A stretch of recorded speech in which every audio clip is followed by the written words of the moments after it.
Hey, Texas FCA, it's Coach Keenum here with Skip Inbody. Skip's been involved in FCA for over 20 years, I think is what you told me, Skip. Right. But right now he serves as Felicia's board chairman in South Houston. And we're going to take a few minutes and we're going to talk about the role of the board, the important role that they play in the life of a director, how they can make a director's life real easy or a little harder. So, Skip, I appreciate you taking a few minutes with us. Thank you for having me. Thank you for having me. Tell us the secret sauce for being an effective board. I think there's different roles boards have: supervisory and support.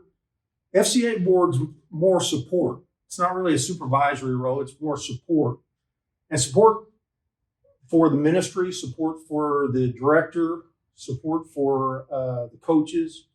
There can be support in a lot of different ways. And I kind of think of support in 4 steps. In fact, the first one would be the way I support and the rest of the board is praying. We pray for the ministry. We pray for Felicia. We pray for events. That would be the first type of support I think that a board member is responsible for. Let me ask you this. Do you have a specific way on your board that you go about that collectively, or do y'all just try to do that individually? Do you have something structured as it relates to Well, we do. We have different roles on our board based on your gifts, your skill set, and volunteering. Some people are better working with events. Some people are better being prayer warriors. Some people are better leading devotionals.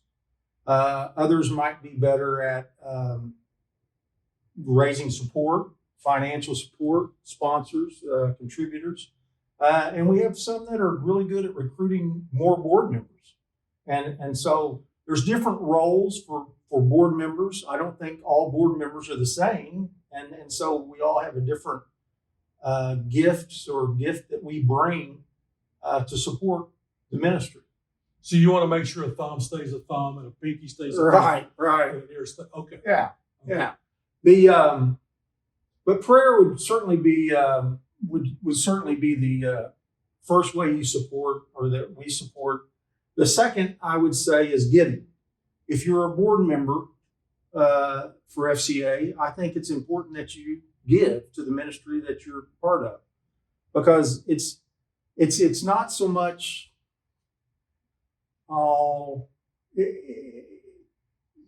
This is my ministry. I don't feel like this is Fee's ministry that I should just support her. This is my ministry. And so I want to give to that ministry and I want to be a part of it. And I think that's the difference between, being involved or being committed. And I want to be committed to that ministry. So I think giving is a big part of it. You talked about owning it and it's yours. Yeah, exactly. How can what would you say to a staff member or director who's trying to get board members to take ownership? How can they do that? Well, I think most people approach a board role as I'm going to be supportive, but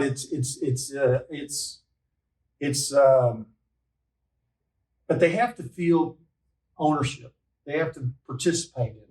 That has to be their ministry. And then to do that, you have to understand what the ministry is, what it does, what its vision is, how they go about mission. I mean, you have to really understand Fellowship of Christian Athletes and the ministry itself. And you have to have a connection, I think, with your director that you're working with or the area you're working with. So let me make sure I heard this right. A connection with the director. Mm-hmm. And you've got to feel connected to the mission, the activities, the events that are going on. Right. And you got to understand it. Yeah. So if you've got those things, that you've got a better chance of having ownership. Yeah. And I mentioned giving, but the next one would be assisting. And that's kind of what you're going towards there. Assisting, it can be different ways. There's a on ministry where it's more of a 30,000 foot strategic planning, and that's a role for the board. But there's also in ministry, And a lot of board members don't do that. But I think it's important to be involved in the ministry and not just for or on the ministry.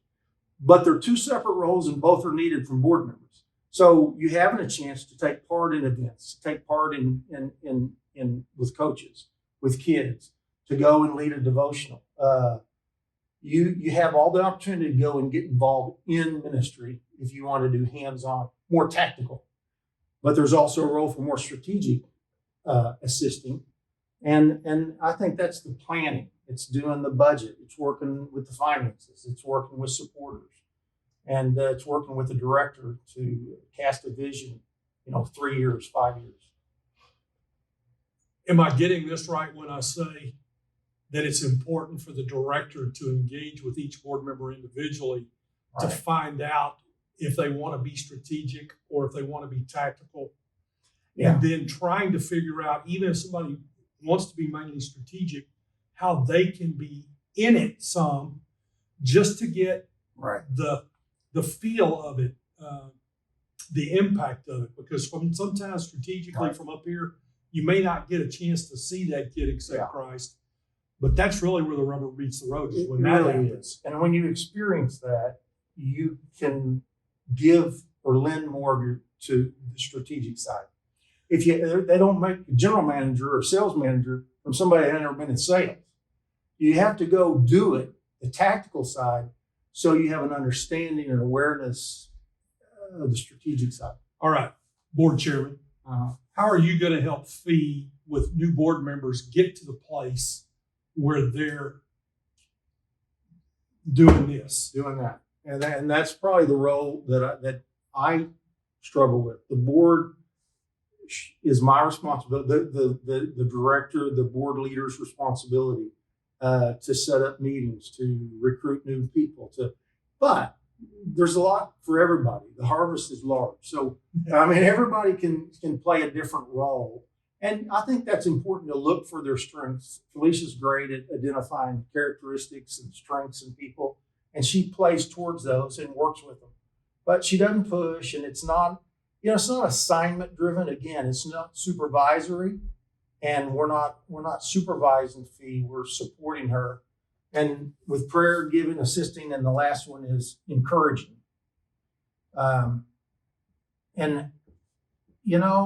Fee and I spend a lot of time, a lot of lunches, a lot of breakfasts. We talk on the phone weekly, sometimes several times a week. We pray for each other. We're involved in each other's life. I encourage her on a personal level. And just like pastors, there's a tendency to look at them as, well, she doesn't need spiritual encouragement. She doesn't need, but it's spiritual, it's physical, it's mental, it's emotional. Hey, I'm invested in her life. And she's that way with me, just like she is with her coaches. So encouraging her is all aspects. As a board member, I'm involved with more than just the ministry of FCA and Felicia. So would you encourage board members to call their director to encourage them? Oh, yeah. Or for them to wait for the director to call them? Yeah. This isn't a board at Nabisco. This is about relationships. And for you to understand and to have a positive role, it's a calling. I really believe that. And I believe it's something that without the relationship and understanding it, you're just not going to be effective. Fee spent a lot of time talking about E3. And one of the things she talks about is that it's got to be about organic relationship. Right. And that's exactly what you described right here. So even that discipling process that we talk about with coaches is the same kind of relationship that staff can have with board members and vice versa. It has to be that way. I don't think it's mechanical, not in ministry and not with the board. Not exactly right. One of the things you hear some staff talk about, well, I want to do ministry. And in that's kind of code is I want to work with coaches. Well, anytime you're engaging with people, it's ministry. Mm-hmm. So there's just as much ministry going on with the director and the board as there might be with director and a coach. So everybody can't be the quarterback. Yeah. Some guys have to be the lineman, and that's what board members really are. Be the lineman. Be the lineman. Man, we're here to support and protect and lift up and encourage. Sometimes it's hands-on, and sometimes it's strategic, but that's what we do. Protect. And then I heard you say something about in and on. In and on ministry. The ministry and there. both are important. Yep. And you know, it's and unfortunately and fortunately, you don't get to come in and say, hey, I'm a strategic guy. Hey, we may need hands-on at Fields of Faith. Yeah. So we may need to sell T-shirts, or we're putting on a golf tournament and we need someone to be on the cart. I know you like to play, you know, so, but there's not a lot of, it's fun. We enjoy it. We love it. And again, it's our ministry too. So find prayer warriors on your board. Let them focus on what they're good at. Right. Giving. That's part of it. I just got an application from a foundation, and one of their questions was, what percentage of your board gives? Yeah, it needs to be 100%. And it needs to be 100%. Assisting, helping, work on and in the ministry. Right. Both There's a role for tactical everyone. and strategic, both. Correct. And then be organic life, living with each other. Relational. Relational, yeah. That's what it part of is. The board's role is to support and protect. That's it. Well, Skip, thank you. I appreciate it. FCA Texas, this was a great nuts and bolts for what a board should look like. And thank you, Skip. Thank you, Felicia, for sharing Skip with us. God bless you, Texas FCA. Thanks for that.